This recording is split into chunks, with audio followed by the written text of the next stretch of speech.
Meus amigos, que a paz de Jesus permaneça em nossos corações.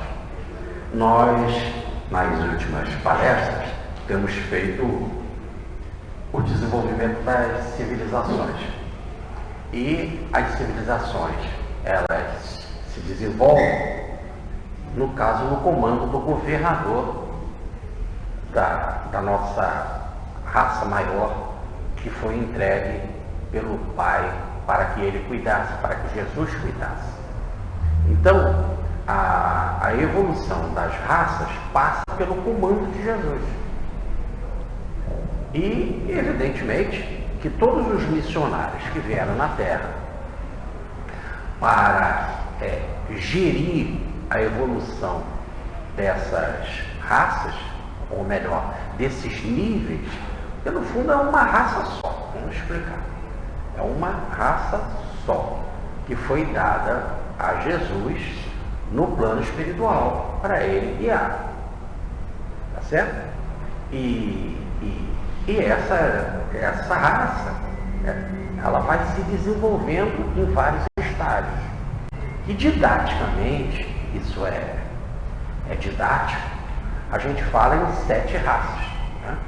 Nós estamos vivendo na 5ª raça e estamos agora, os autores, na alvorada da 6ª raça, que vai começar, a gente chama, no 3º milênio, a nova civilização do 3º milênio, que vai marcar a chegada dessa 6ª raça, que terá como ponto principal a implantação da intuição como o órgão que vai se desenvolver em plena extensão, a fraternidade universal abraçando todos os povos, todas as culturas, todas as religiões, a fraternidade, e além da intuição e da fraternidade, nós temos, por exemplo, a marca definitiva da implantação do reino de Deus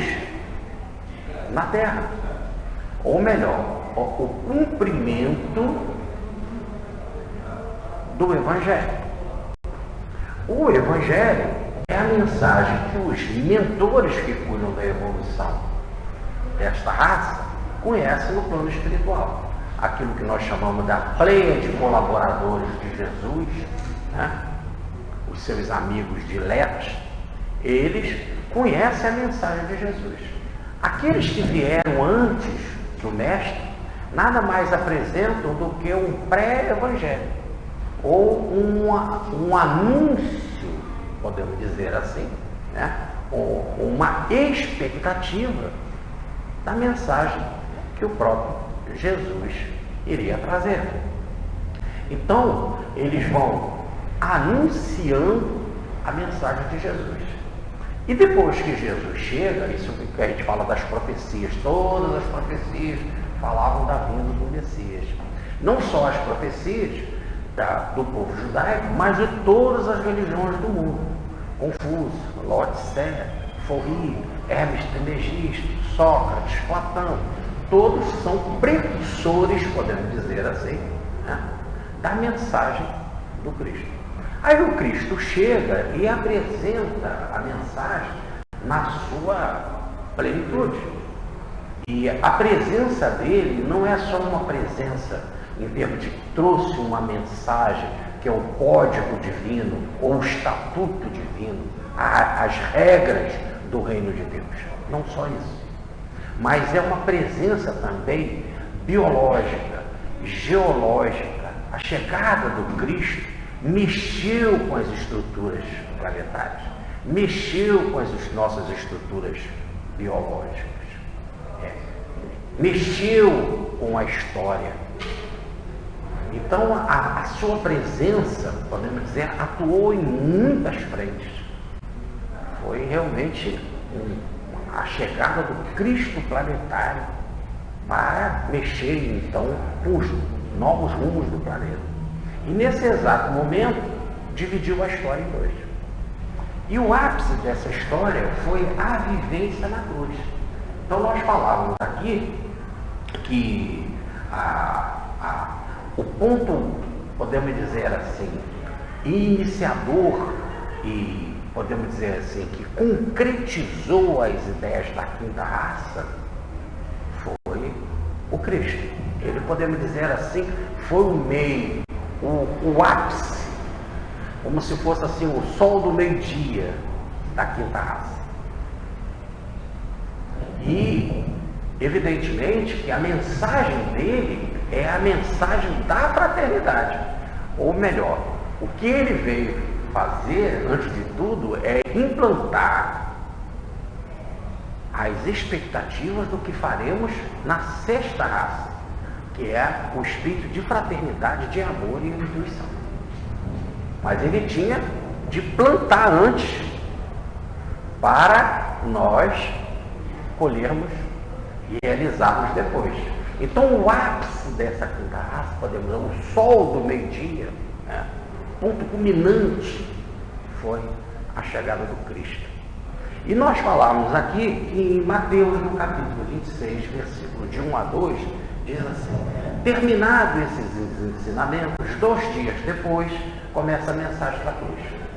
Então, Jesus apresentou as suas parábolas, os seus ensinamentos, as curas, e foi ele para, podemos dizer, para o martírio, para a entrega, para a total exemplificação, e que foi isso que abalou profundamente as nossas concepções, as nossas estruturas psicológicas mais agarradas, mais presas, mais difíceis de serem soltadas, os nossos grilhões mais complicados.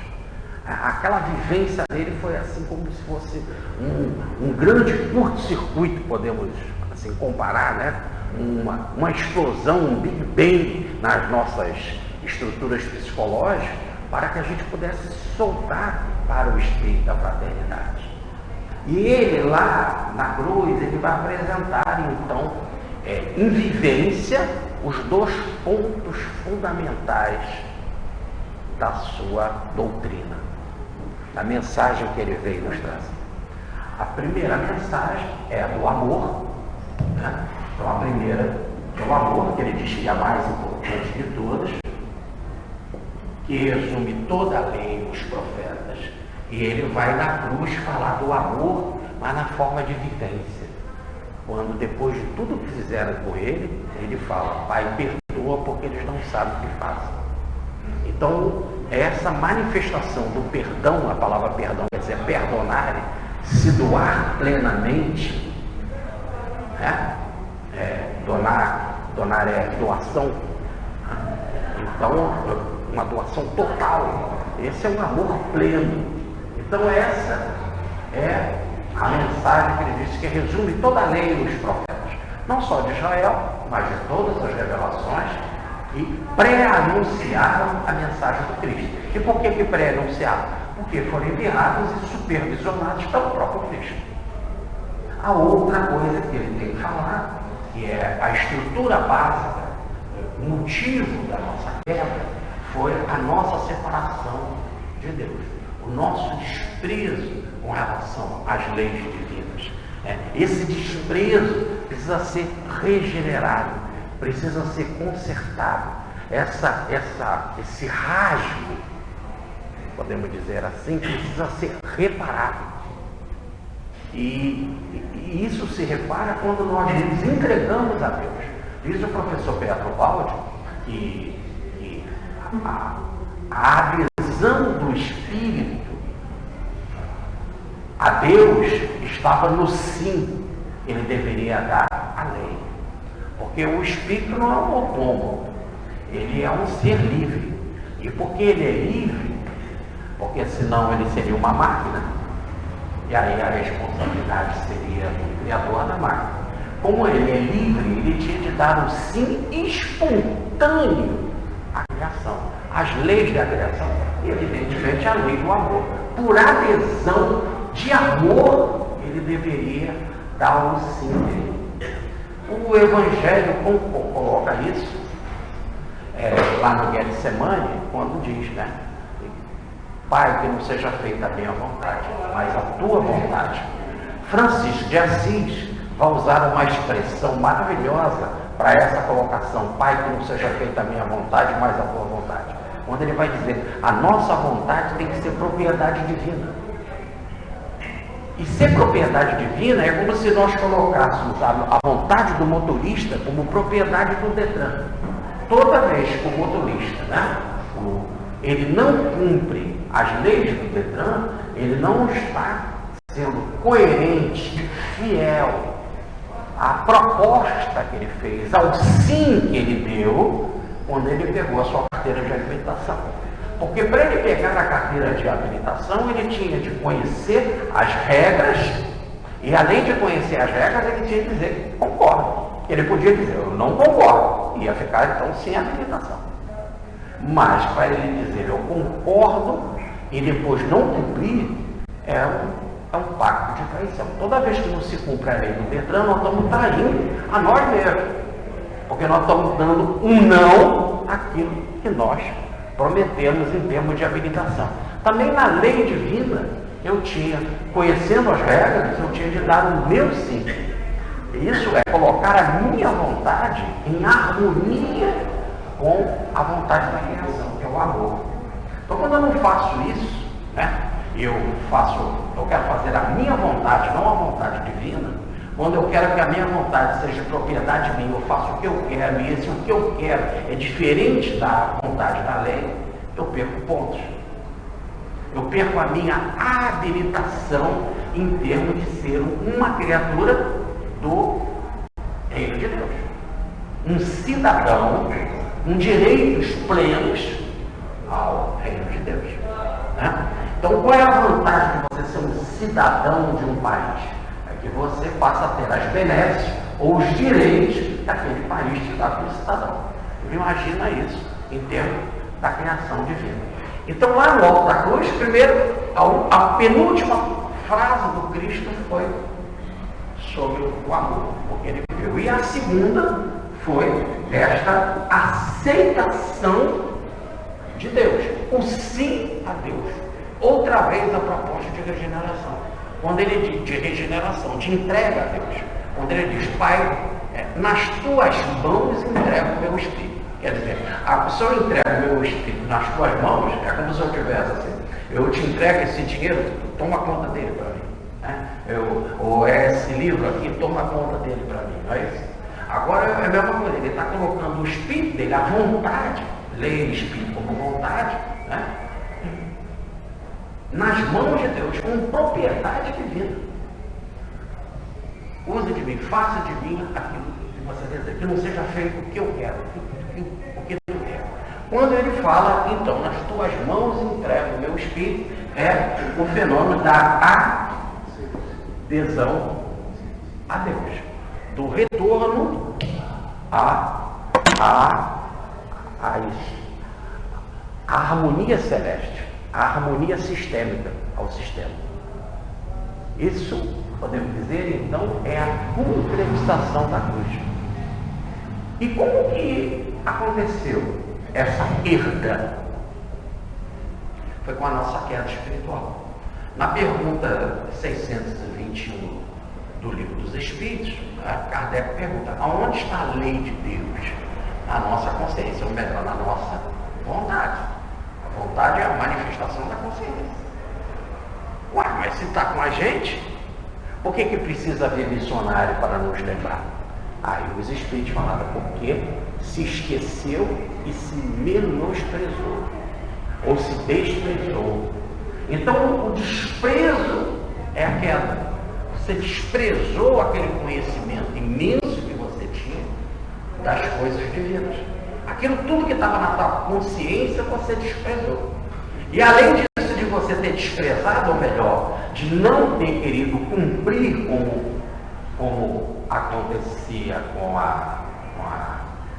aquela vontade da lei, você acabou esquecendo. Automaticamente é como se aquela pessoa que há muito tempo fica sem dirigir, né? E daqui a pouco já perdeu tanto isso que acaba esquecendo de tudo, né? Perde não compreende mais, não está atualizado mais com relação às regras, as placas, as regras do trânsito, sistema de velocidades, etc, etc. Então, o que a psicologia fala é que o que nós lembramos, essa pequena consciência que a gente tem agora, é algo diminuto com relação a tudo aquilo que está esquecido. Há um imenso mundo que está desconhecido. O Dr. Jung, ele tem uma ideia interessante quando ele fala assim que a consciência é uma pontinha do iceberg. E aquela profundidade toda do gelo que está lá dentro do fundo do mar seria a totalidade. Nós perdemos isso tudo. Nós só temos um conhecimento pequenininho, diminuto. Antes tínhamos muito menos.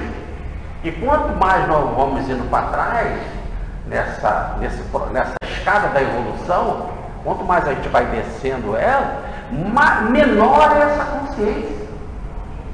E o que é a consciência? Nada mais é do que um aflorar, um colocar para fora desse material que está esquecido.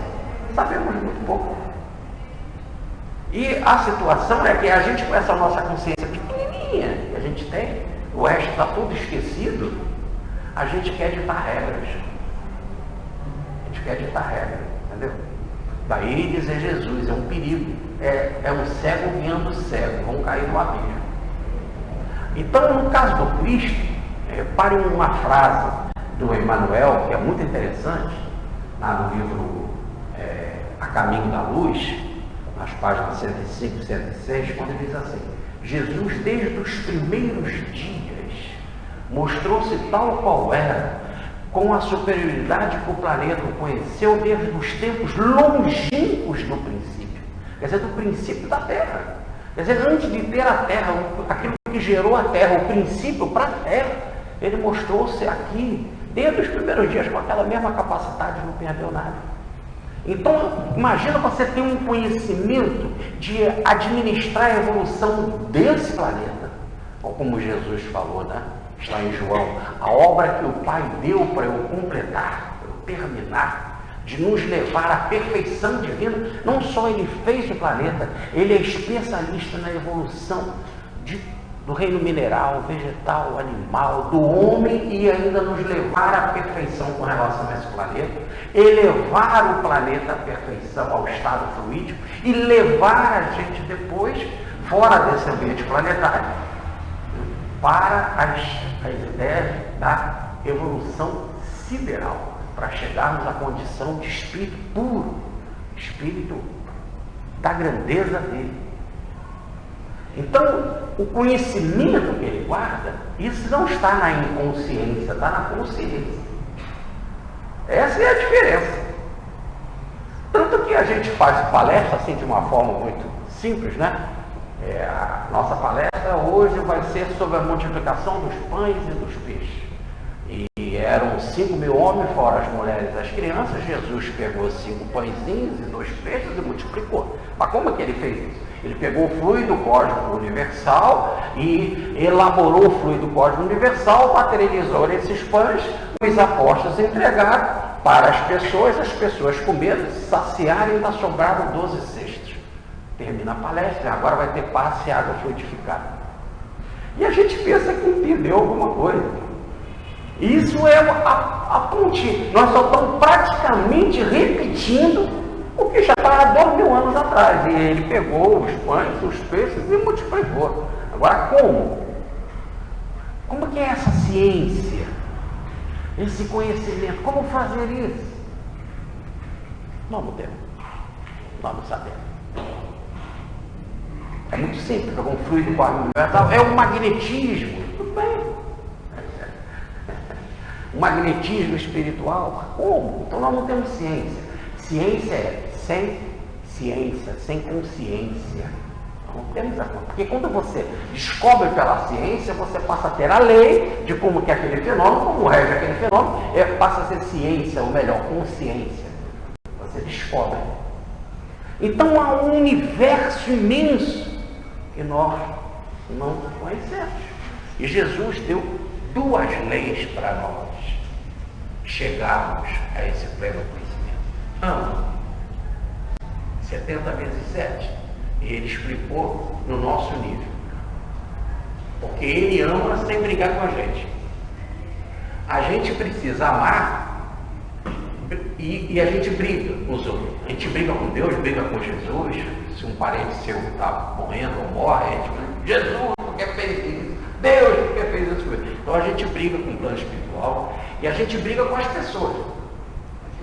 Ora, então a mensagem do amor para o nosso nível de seres violentos e agressivos que querem resolver tudo pelo lado do músculo, tudo pelo lado da astúcia, da força mental, a mensagem tem que ser a do perdão. O perdão não existe no plano sistêmico. Por que você não vai perdoar? Porque você não se ofendeu. É o caso do Mahatma Gandhi.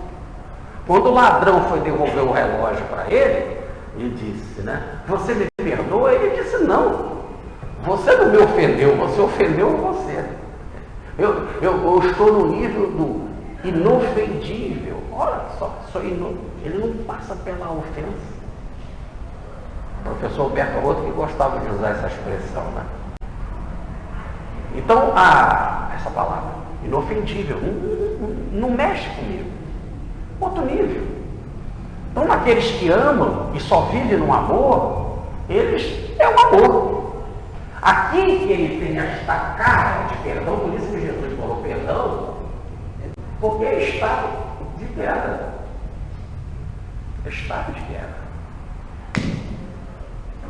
E a adesão que nós falávamos, a gente fala no nosso linguajar popular, de fé ou confiança. Então, é isso que nós temos que estabelecer. Aqui no meu nível, eu ainda não faço a adesão à lei divina, ao reino dos céus, senão o reino dos céus se manifestaria. Mas nós temos que começar com a confiança, acreditar na espiritualidade, que o doutor Bezerra cuida da gente, tá certo? Que vai dar tudo certo, que em todos os momentos a espiritualidade está com a gente. A Ave Maria, cheia de graça, na hora da morte, Maria vai nos ajudar. Isso são... Porque nós precisamos nos prender essas coisas e passar por alguns tipos de fenômenos, ver que esses fenômenos realmente aconteceram, então isso tudo é muito possível. Olha, a gente vai assim por tentativa e erro. É uma construção, ou melhor, uma reconstrução. Essa foi a mensagem que ele deixou. Isso daqui, que eu quero falar para vocês, foi o ápice, o sol, o ápice, o meio-dia da quinta raça. E aí, depois do Cristo, para cá, essa mensagem ficou. E nós estamos pré-anunciando, somos precursores da sexta raça. Mas para chegar à sexta raça, nós chegarmos àquele nível, que é o nível do amor e da adesão, já aceita e marcharmos com isso, com essa ideia, ainda temos que caminhar muito. Por isso que nós estamos já passou 18 anos do terceiro milênio, né? E nós ainda estamos com muitas expectativas de guerra, com muitos ainda crimes, assassinatos, falta de equilíbrio, falta de amor, os índices de suicídio altíssimo, os índices de violência, né? O crime à mulher, o preconceito sexual. Então são distúrbios que ainda se mata, ainda se despreza por causa de colorido sexual, por causa da fragilidade da mulher, né? O que é o feminicídio? Uma lei louca, né? Como se matar uma mulher, prejudicar uma mulher, mas é prejudicar qualquer coisa. É uma mulher, é uma árvore, é o rio,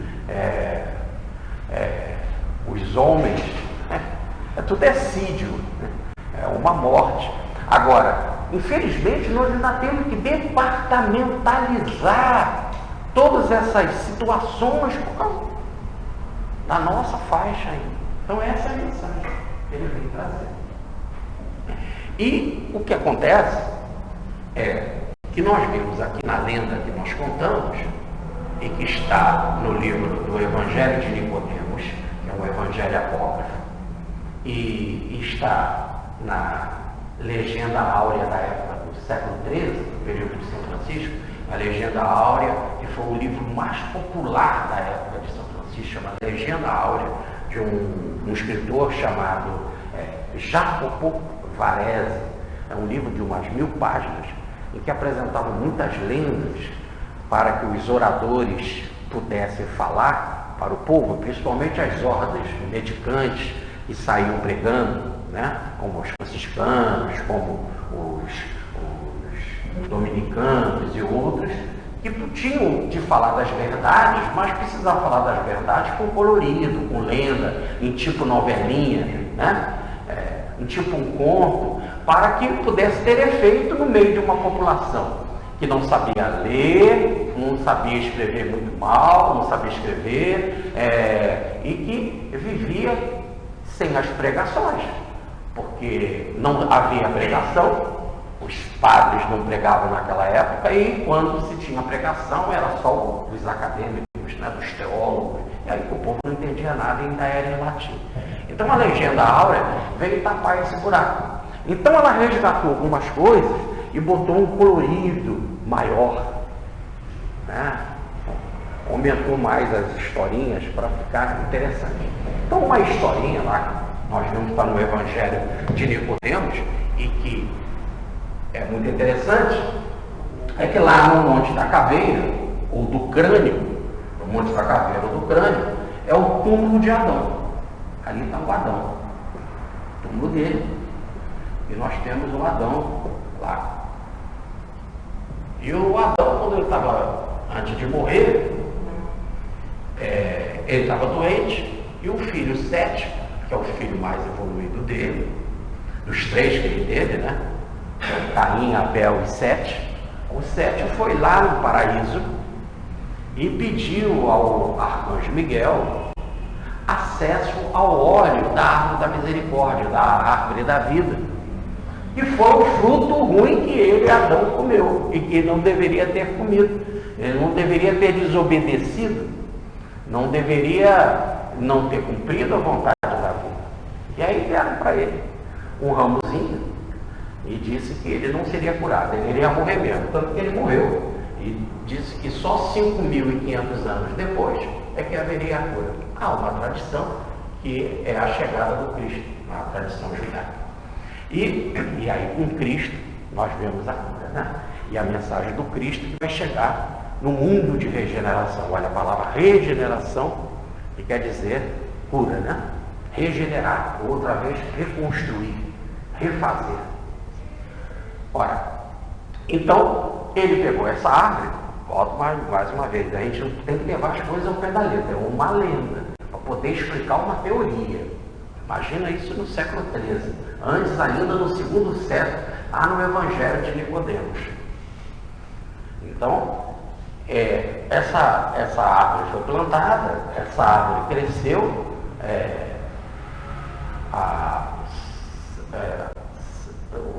o rei Salomão gostava muito, achou muito perfumosa. Essa árvore cortou um pedaço dela, cortou ela e tentou usar no templo, mas não encaixava. Ora ficava curta, ora ficava grande, porque no templo humano, que ainda não está perfeito, a árvore da vida não se encaixa ainda. Nós estamos construindo ela outra vez. O nosso corpo é uma árvore. Repare que o cego, quando foi curado por Jesus, ele viu os homens como se fossem árvores. Então essa é a imagem. Por isso a gente fala dos pés, a planta dos pés, planta, termo de árvore. E a mensagem de Jesus para Pedro. Pedro disse: "Você não vai me lavar, Senhor?" Lá no lava-pés, né? Ele disse: "Não, pô, se eu não te lavar, você não faz parte comigo. Então me lava o corpo inteiro." Aí Jesus: "Não, basta lavar os pés", como se estivesse dizendo que é o nosso contato com a terra, né? Ser do mundo sem viver no mundo, sem ser do mundo. Bom, e aí essa árvore não se encaixava lá no templo de jeito nenhum. Então ele pegou e botou num lagozinho para que esse lago as pessoas pudessem atravessar. Quando a rainha Sabá chegou, a rainha Sabá, para cultuar, para buscar a sabedoria de Salomão, ela viu lá que aquela árvore era aonde o Cristo seria crucificado.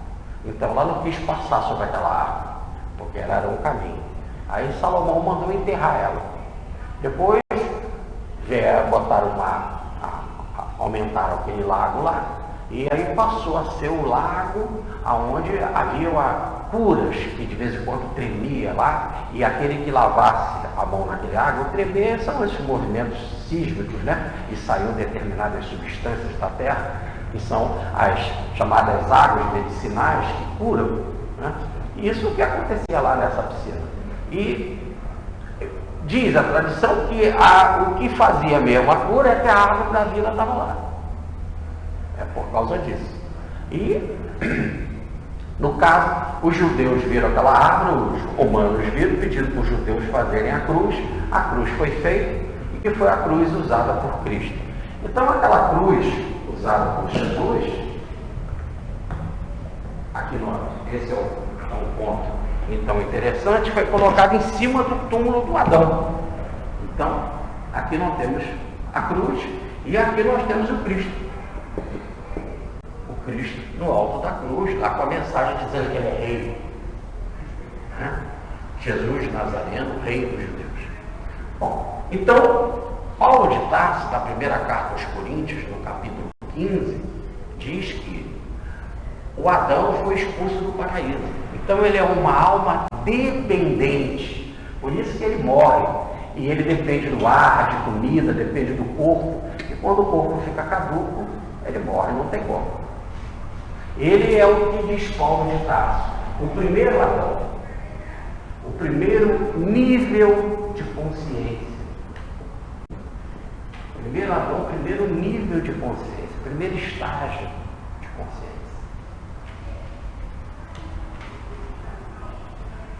E eles chamam Cristo do último Adão.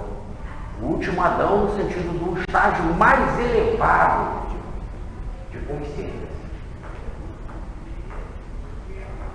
E a ideia é que a evolução se faz lá do nível mais baixo de consciência para o nível mais alto.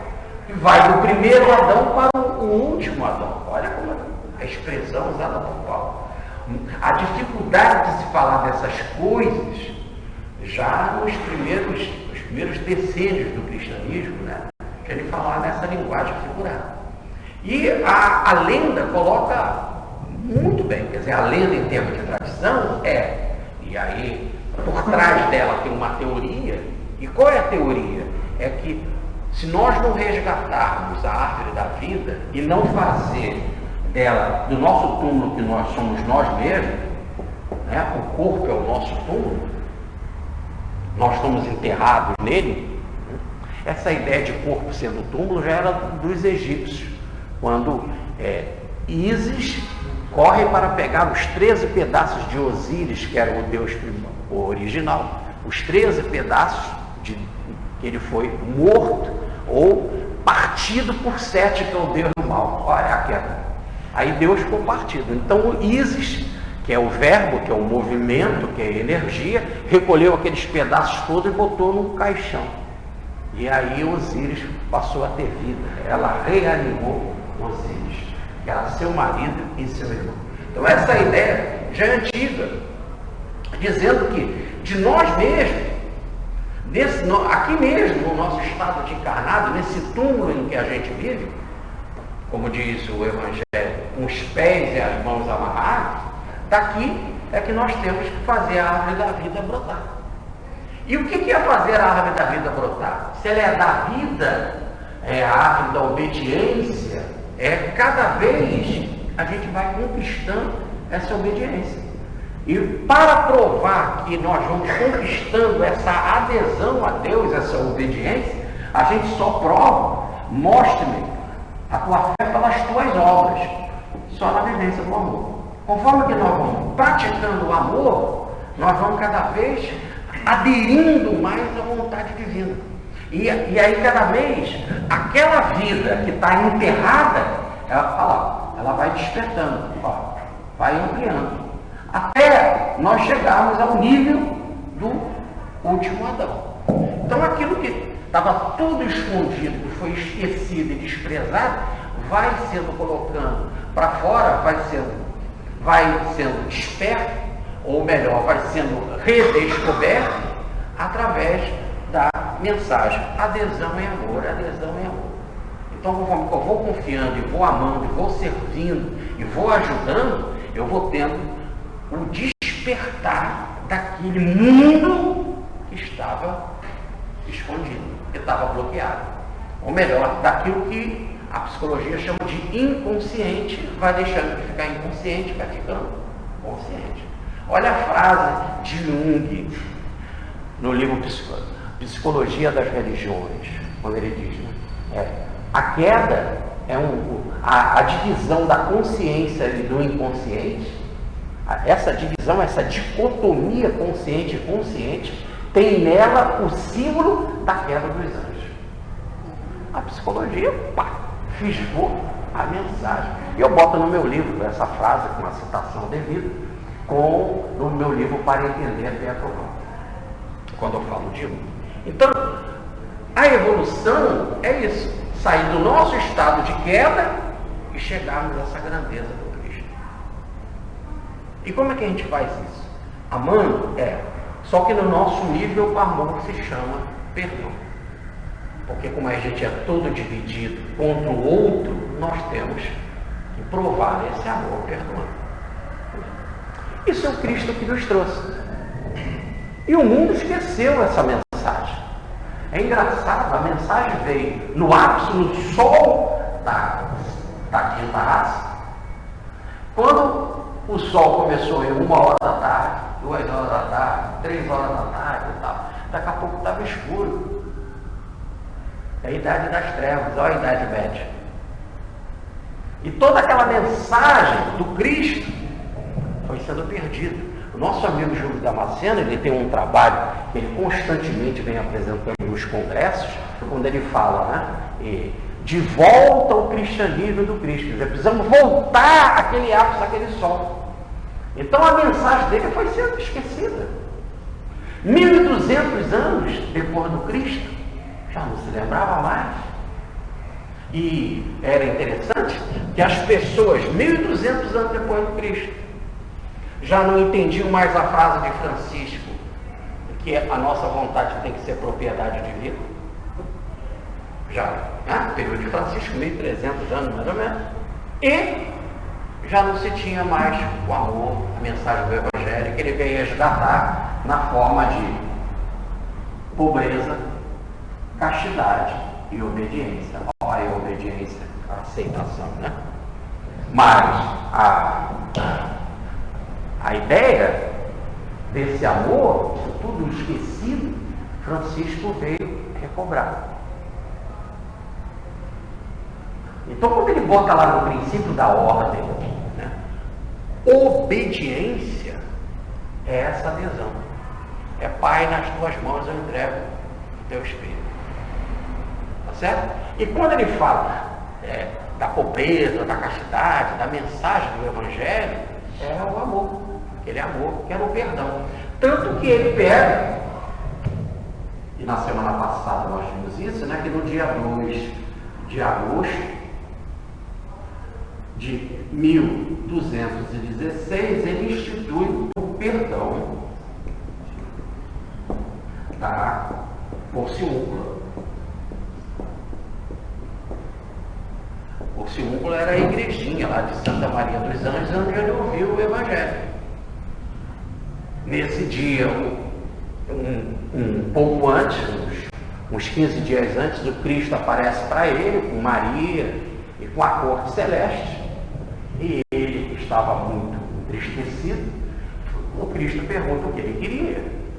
E aí, já diante do Cristo, ele como alma grande, em vez de pedir benefício para ele, pediu para a humanidade inteira. Eu queria um perdão pleno, um perdão total. Que todos que se voltassem para a Porciúncula, que é a igrejinha de Santa Maria dos Anjos, que tivesse esse perdão pleno. Bom, o Cristo disse, vai pedir o Pai. E quando ele foi pedir o Papa que estava entrando ali naquele momento, que era o Honório III, eu já estou resumindo a história, o Papa deu para ele um dia. Dos 365, perguntou: qual é o dia da festinha lá da tua igreja? Qual é o nome da tua igreja? Santa Maria dos Anjos. Então, nesse dia, 2 de agosto, está instituído o perdão. Nos outros dias, o perdão está bloqueado. Só quem dá o perdão é a igreja e é caro. E é caro. Mas nesse dia foi liberado. Francisco aceitou isso, virou as costas e foi embora. E o Papa disse: você vai embora? Sem eu te dar um papel? Isso aqui para mim basta a tua palavra, a tua mensagem, né? Porque a mensagem do Cristo, né? Os anjos, as testemunhas e Maria é o papel.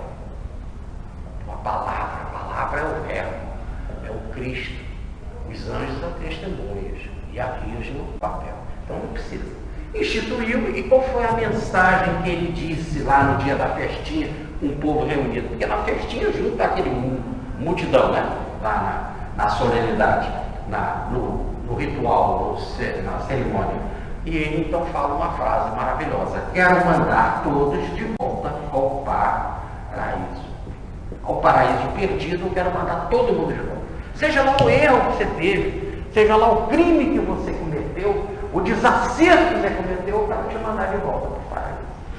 Essa é a mensagem de Francisco, e ele ia perder esse único dia. Ele ia perder, e ele falou para os frades: não divulguem, fiquem quietos, senão vocês poderão perder até esse dia. Por isso que a mensagem do perdão não foi divulgada. E só se falava às escondidas, né? Porque logo assumiu a ordem, já tinha assumido a ordem o Frei Elias já tinha acabado com a ideia da pobreza, a ordem de Francisco já estava rica, a Basílica de São Francisco, que era a maior do mundo, né? Já tinha lá gasofilácio, ou melhor, um tesouro de mármore para recolher dinheiro e etc. Então aquilo tudo foi esquecido. E Frei Leão, juntamente com outros cavaleiros amigos de São Francisco, foram exilados em Grécia. Frei Leão, que era o secretário de Francisco de Assis, que era o confessor de Francisco de Assis, foi exilado na cidade de Grécia. Grécia foi onde São Francisco inventou um presépio, em 1223. E ele ali, então, exilado, ele escreveu muitos livros. Esses livros foram preservados porque ele doou para Clarice. Como ninguém entra nos mosteiros das Clarices, em especial de Santa Clara, que ele era muito amigo, o material todo foi preservado. São Francisco é uma das biografias mais bem preservadas do mundo. E uma outra vantagem: como é que as pessoas sabiam sobre o perdão naquela época? Porque quando os frades vinham procurar, e chegavam lá e viam frades do mundo inteiro, e queriam saber sobre os amigos antigos de São Francisco, aí pelo Zunzunzu, pela rádio corredor, naquela época não tinha rádio, mas de boca a boca foi dito: estão exilados em Grécia, estão presos. Aí eles vão lá e tinham conversas particulares. E quando havia sinceridade, abertura de coração, essas coisas eram contadas. Então isso tudo ficou borbulhando. E outros mensageiros vieram. Até que então nós chegamos no século XX, e o professor Pietro Baldi, que é o Frei Leão de volta, né? O professor Pietro Baldi recebe do Cristo a mensagem do perdão, precisamente no dia 2 de agosto de 1932. Recebe a mensagem do perdão. A mensagem do perdão dada por quem? Pelo Cristo, por sua voz. É lógico que ele fazia interface entre sua voz e a mente, ou melhor, Cristo e a mente de Pietro Baldi. Nós temos a figura de Francisco de Assis. Como que a gente também pode saber disso? Não só pelo amor de Pietro a Francisco, mas quando Pietro Baldi estava recebendo sua voz e o Chico recebendo Francisco de Assis, sua voz diz assim, na mensagem: esse que está diante de mim está recebendo a minha inspiração. Este que está dentro de mim, a gente logo faz uma interpretação ao pé da letra, que é Chico Xavier. Mas quem estava recebendo a inspiração dele, que estava ditando a mensagem, não era o Chico, era Francisco.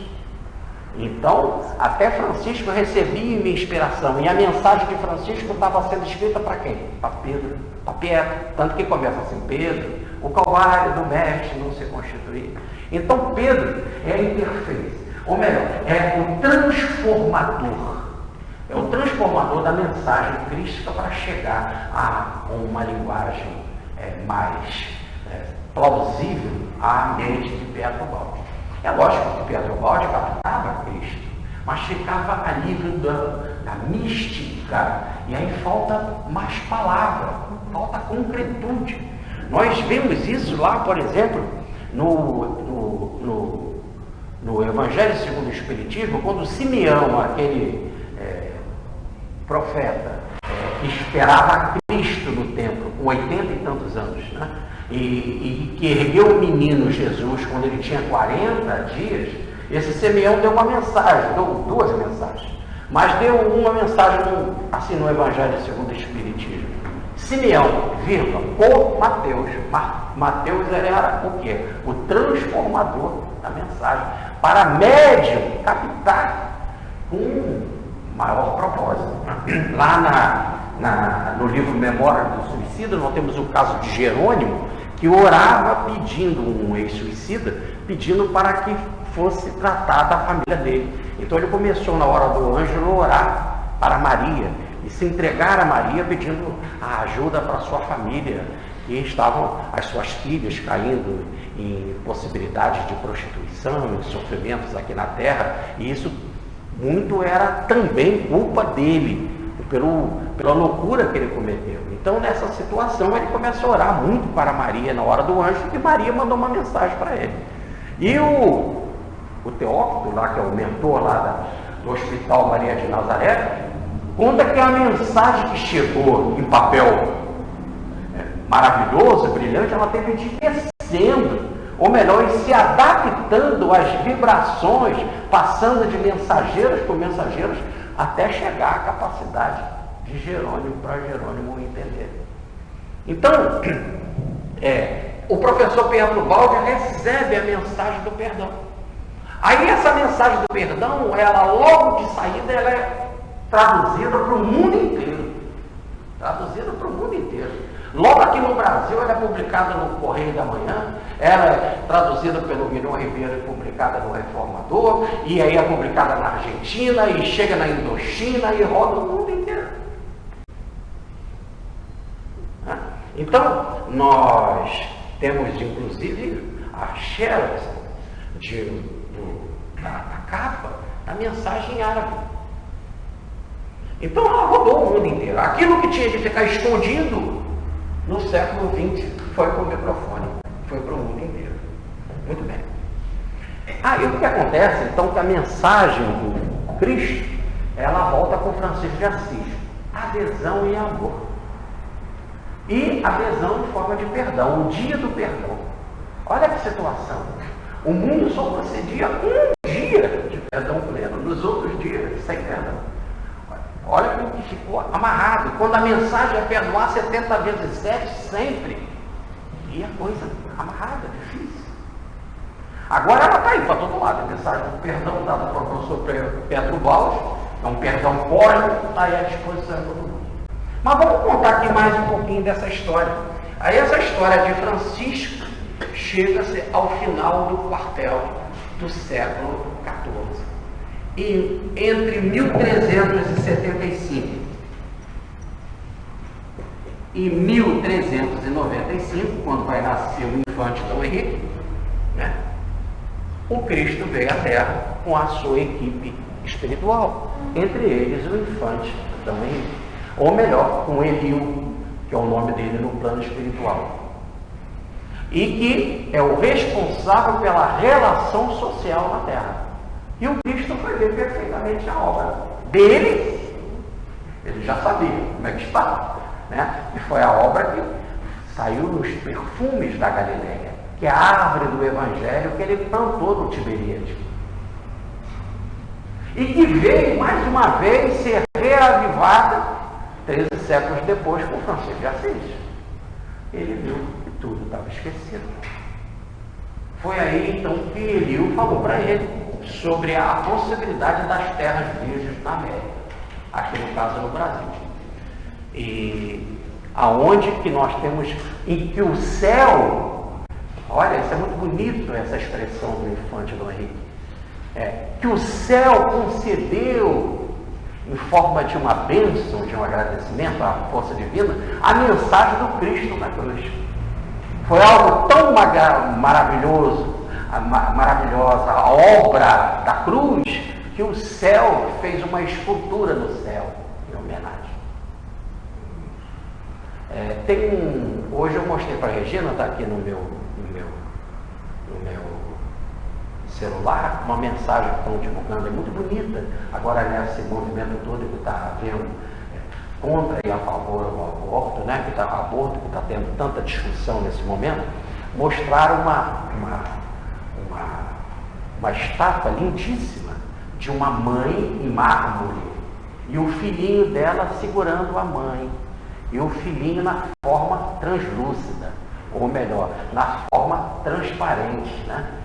Como se fosse um vidro, e a mãe na forma de mármore, e ele dando a mão à mãe. Então é uma escultura belíssima, como Miguel Ângelo fez uma escultura belíssima, que é a Pietà, que é Maria recebendo Cristo nos braços. Pietà, piedade, né?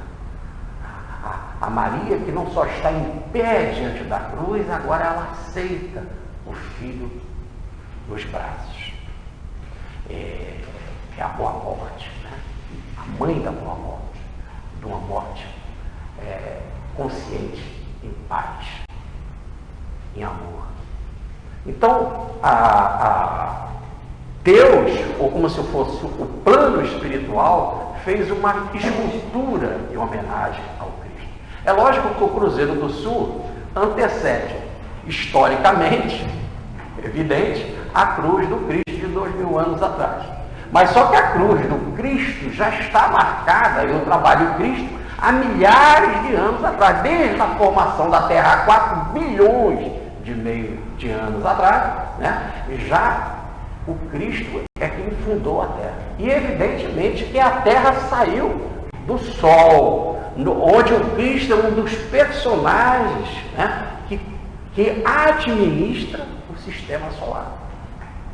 Um dos Cristos do Sol, como nos lembra Emmanuel no livro A Caminho da Luz. Então, evidentemente que essa grandeza está na época não só da construção, na formação do Sol, mas da formação de todas as outras estrelas.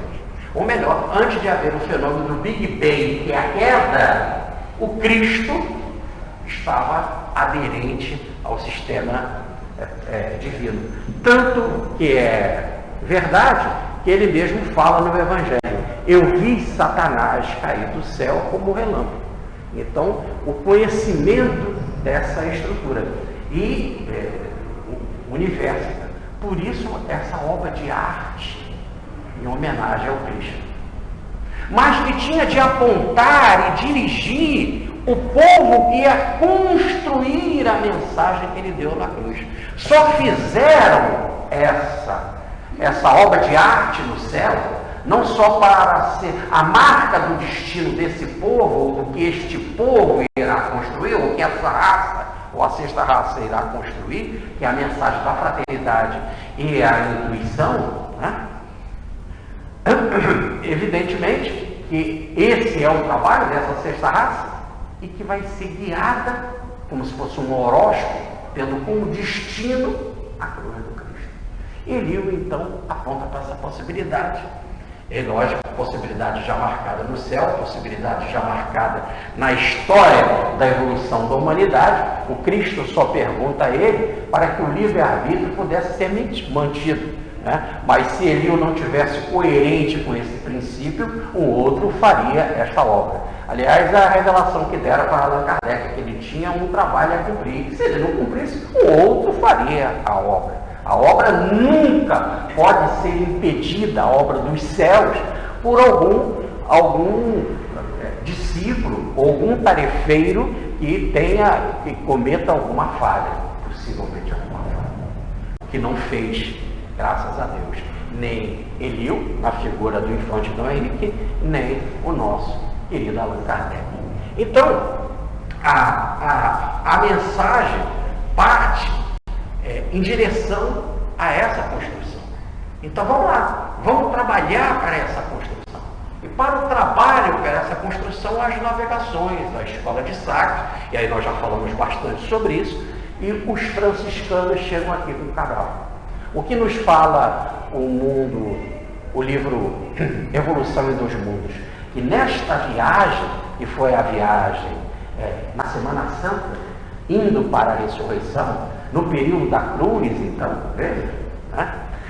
Nesta quaresma,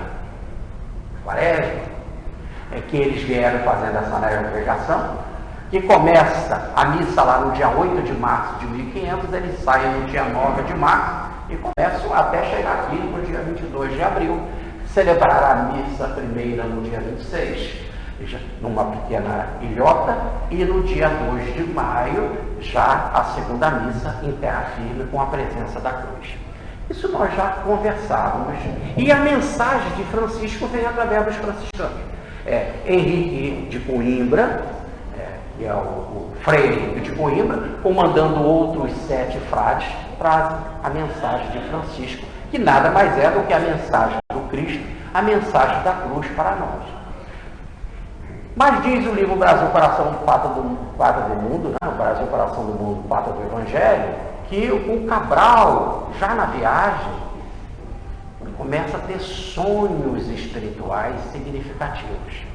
E a ansiedade, a determinação de Cabral, o impulso desses sonhos, não fazia com que ele mantesse a calma, vencesse as dificuldades e chegasse aqui na Terra. Porque para você construir outra vez a mensagem da libertação, a mensagem da cruz, é difícil.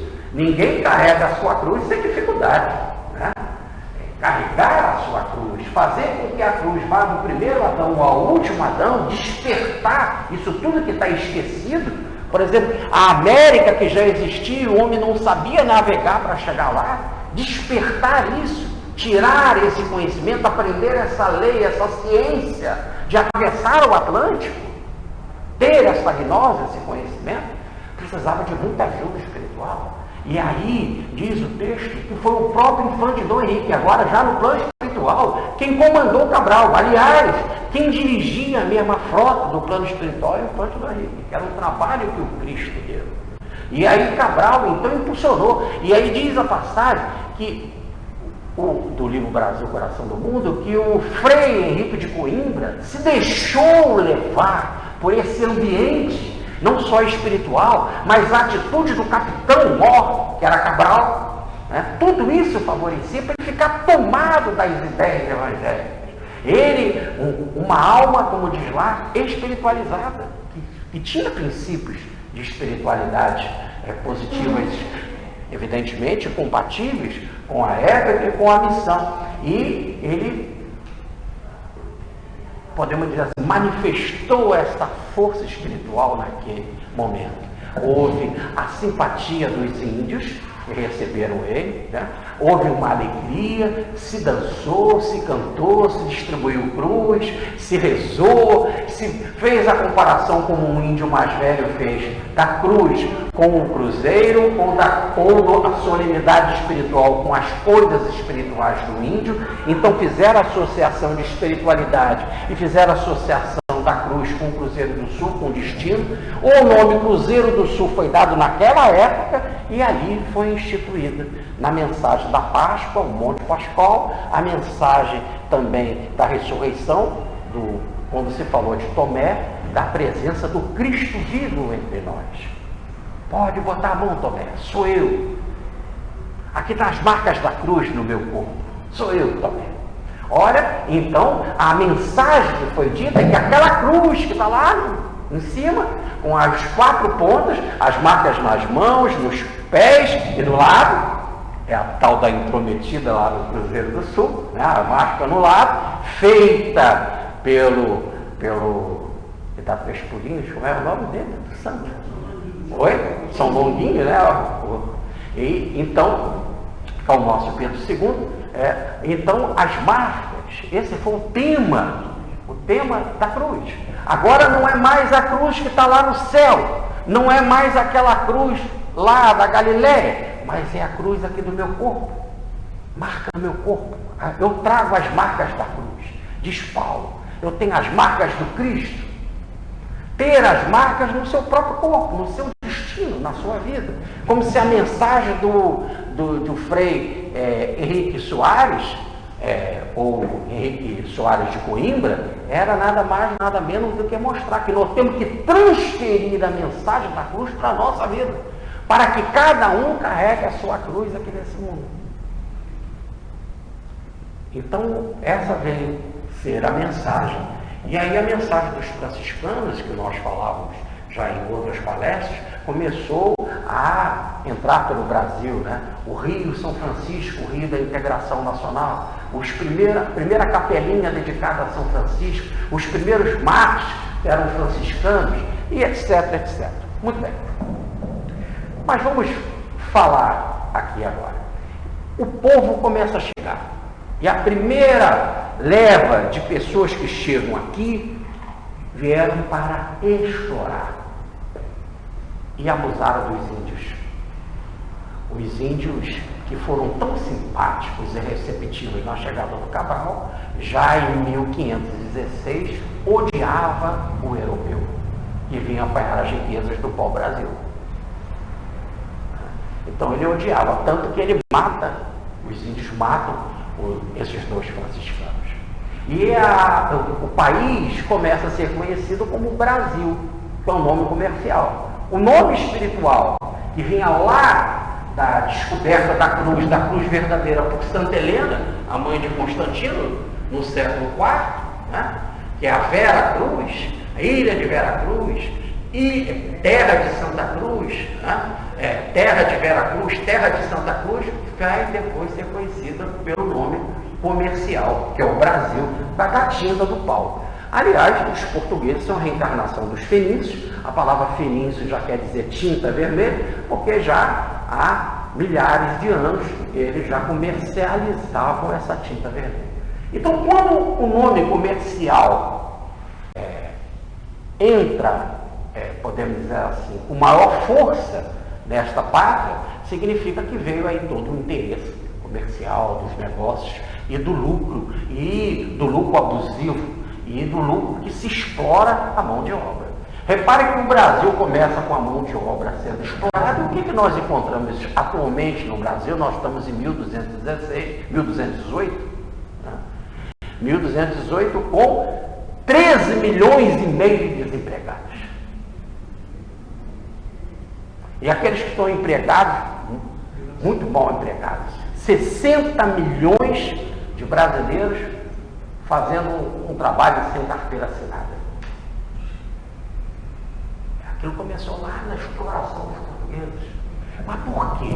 Porque diz a revelação espírita, que quando os portugueses vieram para cá e que o navio foi embora no dia 2 de maio de 1500, ele deixou aqui 2 degredados.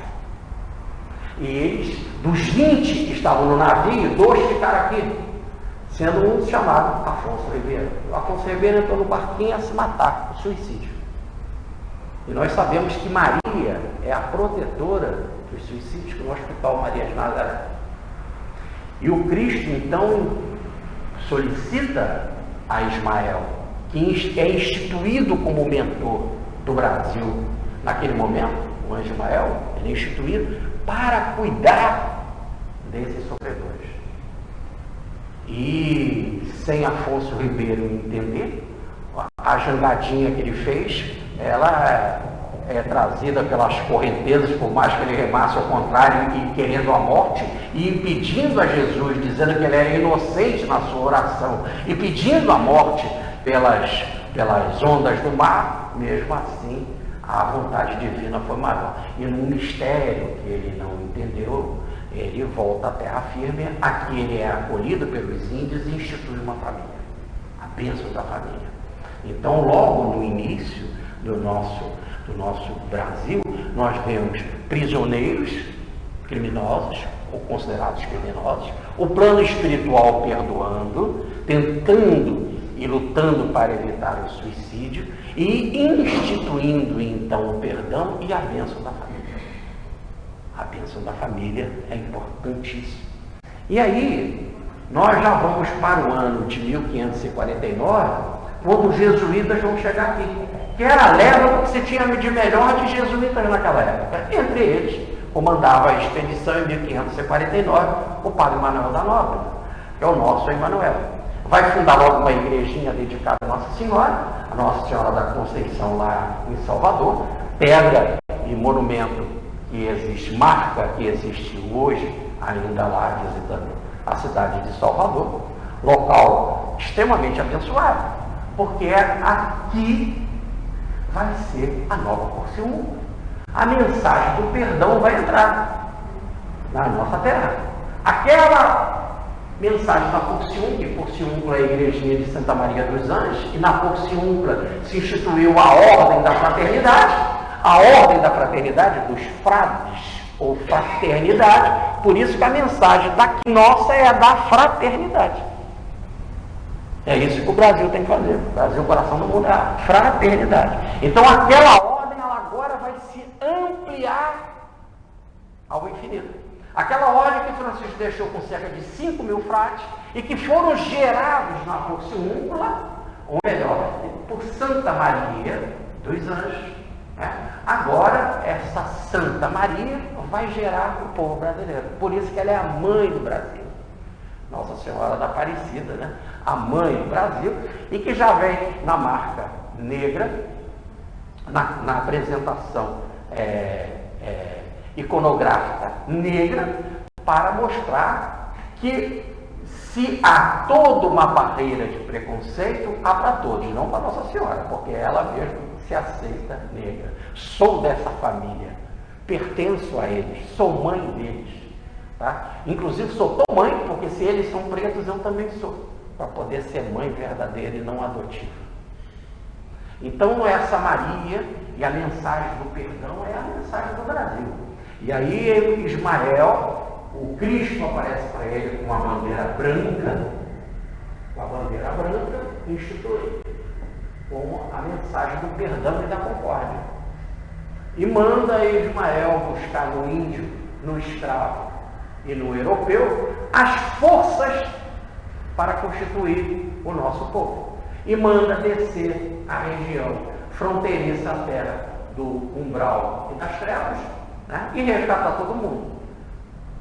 Romanos criminosos, cruzados criminosos, inquisidores, padres desequilibrados, freiras desequilibradas, para todos receberem aqui no Brasil a mensagem do perdão.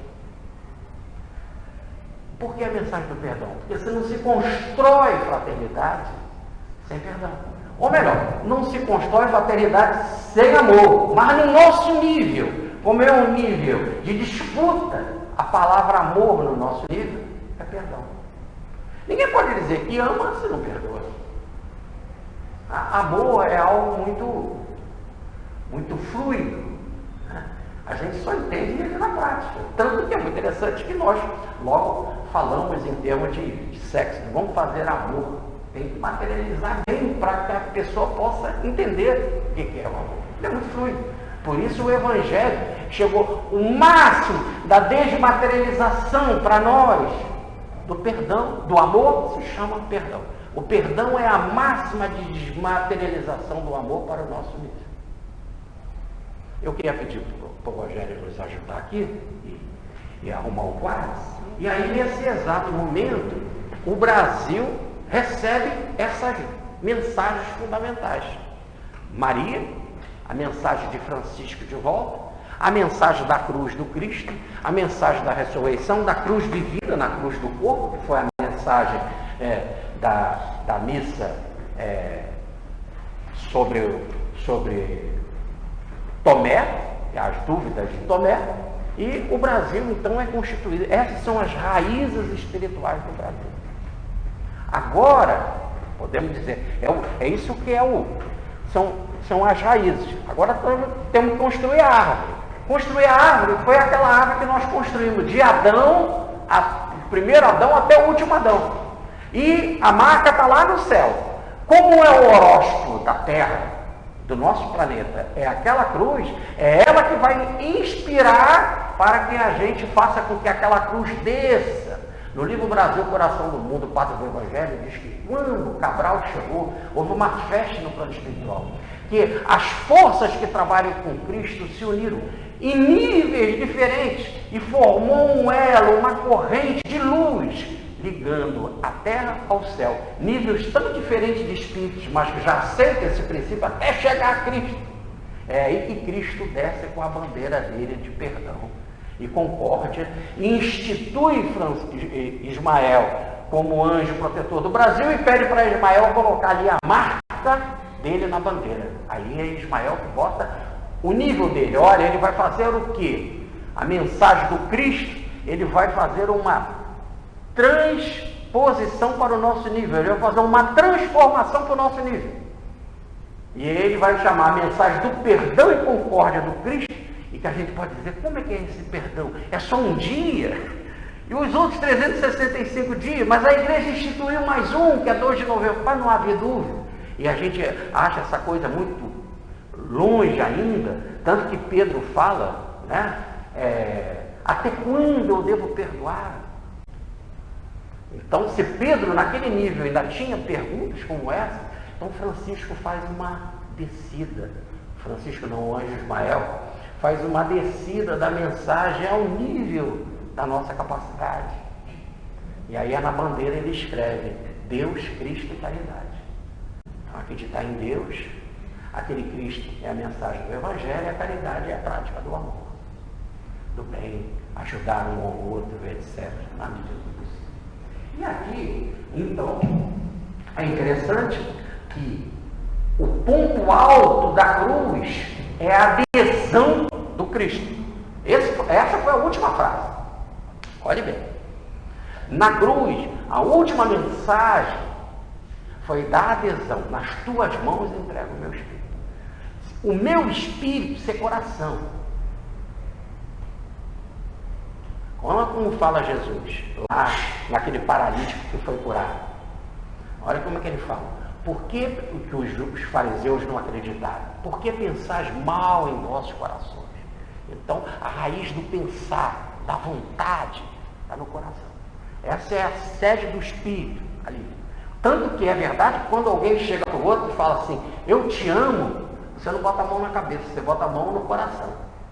E bem, não no músculo do coração, que fica mais para a esquerda, mas na coluna vertebral, na direção horizontal do coração, que é onde fica o chakra cardíaco.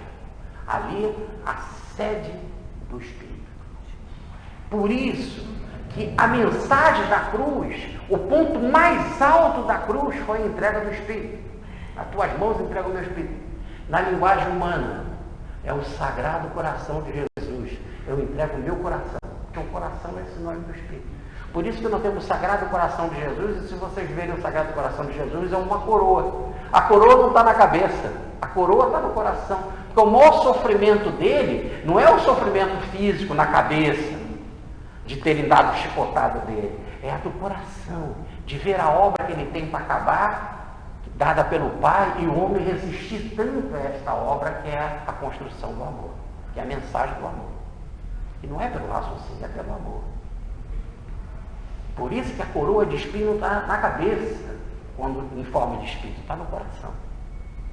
Ora, que é esta devoção ao Sagrado Coração de Jesus, que estava muito em moda no final do século XIX, que vai inspirar um médium a captar de Francisco de Assis e mandar para a Igreja Católica, e ela ser publicada na revista do Vaticano, a chamada, conhecida Oração de São Francisco. Senhor, fazei de mim o instrumento da vossa paz, onde houver... Essa não é a oração de São Francisco no sentido histórico. É porque que é editada mediunicamente, evidentemente. Mas baseada em que? Eram os devotos do Sagrado Coração de Jesus que faziam, que chegaram à concepção dessa oração, dessa entrega, fazer um instrumento. Olha, é a tal do faça a tua vontade, um instrumento da tua paz, se colocar nas mãos de Deus. Então, essa mensagem, ela começa a chegar aqui, e nós temos que transformar a cruz aqui na terra. Temos que projetar o máximo da cruz nessa terra. E a maior projeção, o fenômeno mais extraordinário que aconteceu na cruz foi essa entrega do coração, do Espírito. Então a cruz aqui tem que projetar na terra o coração. Por isso que o Brasil é em forma de coração. Aí o livro Brasil, Coração do Mundo, Pátria do Evangelho. E diz o Espírito, logo nos primeiros capítulos do livro Brasil, Coração do Mundo, Pátria do Evangelho, fenômeno ímpar no mundo. Apesar do domínio espanhol, português, inglês, francês, do domínio holandês, do domínio dos romanos, etc., etc., todos os grandes povos se desfizeram. E o Brasil guardou a sua característica geográfica, sem perder a sua característica de forma de coração. Fenômeno que ele diz raro e pouquíssimo compreendido, porque até hoje os historiadores falam, né? Como que os espanhóis se fragmentaram todo? Argentina, Chile, Bolívia, Equador, Venezuela, foi tudo fragmentado, e o Brasil manteve uma extensão de terra imensa. Então, a primeira coisa que nós temos aqui é essa grande extensão de terra, ou um país continental imenso, que diz que esse país continental vai ser celeiro de bênçãos, de alimento, principalmente para os povos pobres. E esse país imenso, não só o teu coração, e como o coração guarda a riqueza do Espírito, na nossa terra há riqueza para todo lado. A riqueza dos nossos mares imensos, né? A riqueza agora que se descobriu do pré-sal, as nossas terras com jazidas enormes, a quantidade de água, não só o aquífero que nós temos na região de São Paulo e sul de Minas, mas quando explode Ribeirão Preto, mas a quantidade incalculável, conhecida como a terra das águas, que é no Pará e na Amazônia, é riqueza incalculável. Infelizmente, muita coisa está sendo perdida. E como nós não valorizamos a nossa ciência, muitas das nossas riquezas vão lá para fora, levadas em trens, em navios, primeiro de trens para chegar nos portos, depois em navios. Eles lá têm ciência, têm tecnologia, eles pegam o nosso próprio material, eles transformam em tecnologia e a gente compra a tecnologia. Porque não se valoriza o processo da educação ainda. Ela não está valorizada como deve ser feita. Mas o Brasil tem riqueza suficiente e nós temos que nos preparar, porque o terceiro milênio está chegando, com a virada das nossas ideias e também as nossas participações conscientes na formação desse país, na nossa responsabilidade. Nós temos que preservar essas riquezas, não só para nós, mas também para, como diz o livro, Brasil, Coração do Mundo, para ajudarmos os povos pobres. Uma outra coisa maravilhosa, e nós já vimos então, é que a cruz plasma o coração, né? A mensagem mais alta da cruz foi o coração, já vimos isso, acho que está entendido. O ponto então, por ser coração, é que nós temos um país com uma única religião. Os povos que trazem para cá outras religiões, como são tão queridos e agasalhados na nossa pátria, como os budistas, os indianos, etc., não se formam pela fraternidade, o abraço que nós temos que dar a eles, como por exemplo o bairro da Liberdade em São Paulo, né, ligado lá ao mundo asiático, mas a marca mesmo, a característica do nosso povo é o cristianismo. E a mensagem do Cristo, por isso que está na bandeira do Ismael, Deus, Cristo e caridade. Em Deus nós temos o abraço a todas as religiões, né? E em Cristo nós temos a mensagem do Evangelho. E então, apesar de católicos, evangélicos ou espíritas, tudo é cristianismo, né? É o cristianismo dominando o país. Uma outra coisa que nós vimos que Afonso Ribeiro, o primeiro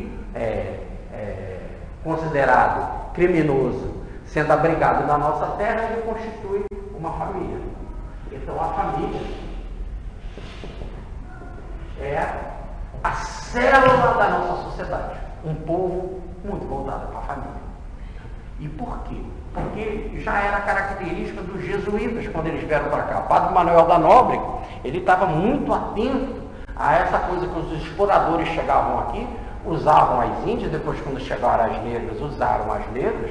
Aliás, Pero Vaz de Caminha já diz que as vergonhas das índias são mais bonitas do que as vergonhas das portuguesas, e realmente eles vendo aquela facilidade, aquela entrega de afeto das mulheres negras e das mulheres e das índias, né? Eles vinham para cá, não só exploravam as terras, mas estavam explorando as mulheres também. Aí os jesuítas começaram a cuidar da coisa da família. Tanto que numa das primeiras cartas de Padre Manuel da Nóbrega para Portugal, que vai se constituir no primeiro livro aqui no Brasil, Cartas do Brasil, ele pede ao rei de Portugal, pela intervenção do provedor da ordem dos jesuítas em Portugal, Simão de Vasconcelos, para que as mulheres que não casaram lá, e quando não casavam não eram bem vistas, ou porque eram solteironas, ou porque não queriam casar com aquelas pessoas, com aquele personagem, ou por motivos, às vezes, de guerra, de desentendimento de família, ou porque engravidaram, seja lá o que for, não é necessariamente que sejam prostitutos como nós entendemos hoje. Ele queria que elas viessem para cá e que ele ia arrumar casamento. E arrumar casamento é muito interessante, porque para da terra, diz Emmanuel, o Padre Manuel da Nóbrega, associando terra a casamento. Se dá terra para quem quer casar, e para casar tem que instituir família. E instituindo família, o padre não só fazia o casamento e ficava atento naquele grupo familiar. E a criança que nascia tinha de ser batizada. Inclusive se nascesse criança com carinha de índio, criança com mulatinha. Então, esse controle do batismo, o controle da igreja, isso foi muito importante. E como que esse país manteve a sua grande capacidade continental? Por causa dos bandeirantes. Os bandeirantes vão ser aqueles seres poderosíssimos, espíritos fortes, quando a gente fala espíritos fortes, extremamente corajosos, que vão entrar pelo continente afora, evidentemente por causa de riqueza, queriam as chamadas esmeraldas, né? Ontem eu atendi um paciente que tinha uma mina, trabalhava em mina de esmeralda. Então ontem eu recebi uma lição de 2 horas sobre como que se faz isso, como se procura as pedras, como se encontra as melhores pedras, como que se faz o comércio. Muito interessante. Mas voltando ao que é importante, movido pelas riquezas, tiveram a coragem de entrar Brasil afora, pelo Goiás, pelo Mato Grosso, entrando pelos rios, enfrentando animais extremamente perigosos, enfrentando tribos perigosas, e etc., inimigos, roubo das fortunas, violência, inclusive pai teve de matar filho para poder manter a ordem, como é o caso de Fernão Dias, né, o grande bandeirante. E aí descobrir as riquezas do Brasil, e descobrindo as riquezas do Brasil, manter esse país de dimensão colonial. E aí o que faz? Os padres vão atrás. Porque também os padres vinham também, poderia ser por riqueza, mas para saber o que acontecia, para dar bênçãos e para dar proteção, etc. E orações e missas, para que as coisas não caíssem na mão do diabo. Lembro que riqueza, comércio estava associado à usura, e isso era coisa do diabo. Os padres tinham de ir atrás, a religião tinha de ir atrás. E como se descobria, como se abria um clarão, ou melhor, que a primeira coisa que se faz é entrar na mata, mata fechada, e você tem que, com a força, desbravar a mata, cortar ela, se abre um clarão, forma-se da floresta campo. E campo é um local de mais respiração, porque a floresta é um local de vibração muito fechada, de espíritos muito fechados, de animais muito estranhos, violentos, não domésticos. Quando se abre um clarão, surge a possibilidade do animal doméstico, surge a possibilidade das famílias. E o centro daquele clarão, mal que abriu um clarão, era colocar uma cruz. E através da cruz as pessoas vinham ali para acender as suas velas, fazer as suas orações, receber as suas bênçãos e batizar os seus filhos. E aí faziam barraquinhas, e faziam festas, quermesses, e faziam as comemorações de Dia Santo. E essas cruzinhas começaram a se transformar em igrejinhas. Em todo lugar que se vai do Brasil, onde se abriu um clarão, o centro daquele clarão é uma igrejinha. E em volta daquela igrejinha forma a cidade. É só você chegar na cidade do interior e você procura. Qual é o centro da cidade? É a igreja. E a cidade vai se formando em volta da igreja. E ali forma-se a fraternidade, as festinhas, as quermesses, o batizado, o casamento, etc. Em que a comunidade tem que se reunir. E assim pelo Brasil afora. E as cidades vão recebendo nomes religiosos. São Salvador, São Paulo, São Sebastião do Rio de Janeiro, São Vicente, e etc, etc. Então esses nomes religiosos e são os protetores da cidade. E as famílias, então, terra-família, batizado, controle dos casamentos, fixação na terra, núcleo família. E os padres naquela época visitavam muitas famílias. Eu fui de uma época, e sou novinho, eu fui de uma época que o padre, volta e meia, almoçava lá em casa, né? Almoçava. Então, no interior, o padre era participativo, né? O padre, o delegado, o juiz, personagens importantes, e o padre era participativo na família. Então, dimensão continental e riqueza, religião cristã de forma geral, todos os lados, a família como núcleo importante. E aqui temos um quarto item muito legal, é que aqui chegaram os portugueses com preconceito por causa da Inquisição, e a Inquisição foi barrada espiritualmente aqui no Brasil. Teve alguma coisa de Inquisição, mas que não foi alarmante como na Europa, é que isso era uma praga mesmo, mas aqui foi bastante preservado. E se chegava aqui sempre com essa ideia do demônio, das feiticeiras, que espírito é uma coisa perigosa, de fantasmas, porque se matou muito médico. A Europa tinha passado na chamada Idade Média, Idade das Trevas, né, com essa Inquisição, a mortandade violentíssima dos médios. Ou o que ele chamava das bruxas. O melhor exemplo nós temos Joana d'Arc, que ela via espírito e foi para a fogueira.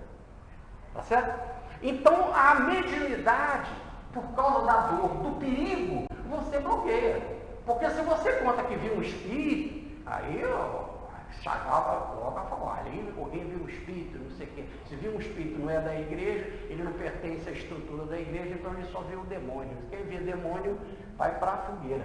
Mesmo se ele dissesse que não, eu acredito em Cristo, não viu em nada, então você morre para provar. Você ia morrer. Então, a melhor coisa era sufocar essa ideia. Tanto que quando houve o boom da revelação mediúnica, na década de 1850, que vai surgir o Livro dos Espíritos de 1857, as chamadas mesas girantes, foi uma coisa que se perdeu o controle. Acontecia na casa das pessoas. Foi um boom, mas nós estamos em 1850. De 1848 a 1857. Eu estou falando de 1500, de 1600, dessa formação do Brasil. Então o português chegava aqui com a mediunidade bloqueada, mas a mediunidade é biológica. Se você procurar na vida de um médium, os parentes são médicos.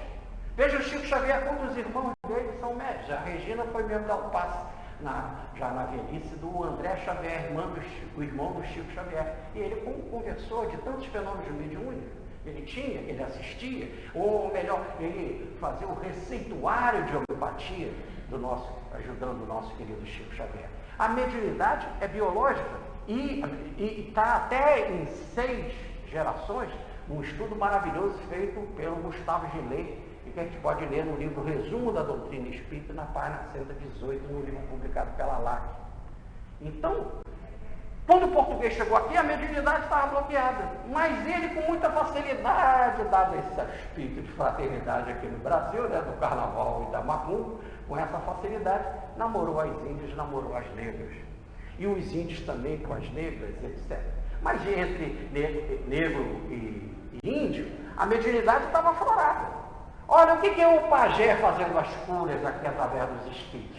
Olha as mães de santos e as bênçãos lá do candomblé da mediunidade. Então, quando criou-se esse país mulato, como fala o nosso querido Darcy Ribeiro, ele dizia, né? Que país lindo, que cor linda, que coisa maravilhosa esse misticismo, essa mistura, criando uma raça linda, bonita, com uma pele maravilhosa. Eu ouvi o Darcy Ribeiro com os olhos cheios d'água, jogando flores do palanque. Ele era para ele fazer discurso para ser governador. Ele não conseguia fazer discurso, ele só dizia assim, jogando flores: vocês são lindos, vocês são lindos. É lógico que perdeu as eleições. Então, também não estamos na capacidade de entender nada lindo, com tanta fome, com tanta falta de escola, né? Escola que era tanta preocupação dele, Darcy Ribeiro, o projeto de fazer escola, de se estudar o dia inteiro, e um estudo gostoso, com piscina, com bibliotecas, com outras culturas integradas, né? Mas vamos chegar lá, né? Estamos chegando, já estamos chegando, falta pouco. Já que, como diz Pedro, um dia, 1000 anos é como um dia, né? Então falta muito pouco. Bom, então, com a criação deste povo, desse tipo de pele, desse estilo tropical, desse povo tropical, o Chico disse que não existe pecado daqui para baixo, né? As pessoas se aceitam para a fraternidade, se abraçam, se amam, etc. Então, Chico aí que eu quero dizer é o Chico Buarque de Holanda. É um outro Chico, né? Mas também bacana também. Mas criou-se então a mediunidade para tudo que é lado. Esse é um país mediúnico. Ora, nós vamos nos nossos irmãos evangélicos, agora tem escrito pelas paredes para todo lugar, e eles falam todo dia em vários canais ao mesmo tempo. Vai ser um dia de cura. Vamos expulsar os demônios. Isso tudo é mediunidade, seja lá no nome que eles quiserem dar. Não é isso? Levanta e anda. Então, as igrejas evangélicas estão cheias de médicos, cheias de mediunidade, cheias de pessoas obsidiadas e obsidiadas também. E pessoas que ajudam também, fazendo curas. Nada mais é do que a mediunidade. Ponta a ponta que a gente chega, vai ali, passa na linha vermelha, vai pela Avenida Brasil, para onde que vai, devolva o seu amor, e um dia faça aconteça a mediunidade para tudo que é lado. Quem não conhece alguém que cura alguma coisa, que reza alguma coisa, que joga um búzio, que joga um tarô, que tem uma cigana que faz isso, faz aquilo, aquilo. Fora que nós criamos uma religião abençoada, 100% brasileira, exclusivamente brasileira, made in Brasil, que é Umbanda. Muito interessante ver um índio recebendo um caboclo, um índio não, um japonês recebendo um caboclo e fazendo as suas oferendas na praia, lá na Índia. E na Argentina, é muito interessante ver um argentino recebendo um preto velho, todo curvado, e eles com aquele cabelão, que o argentino não gosta de cortar cabelo, tem cabelo grande. Mostrando que a Umbanda está não só no Brasil de ponta a ponta, é uma religião da piedade. Eu falei para vocês que eu vou fazer uma palestra sobre Umbanda, nós vamos chegar lá. Mas ela está por tudo que é lado.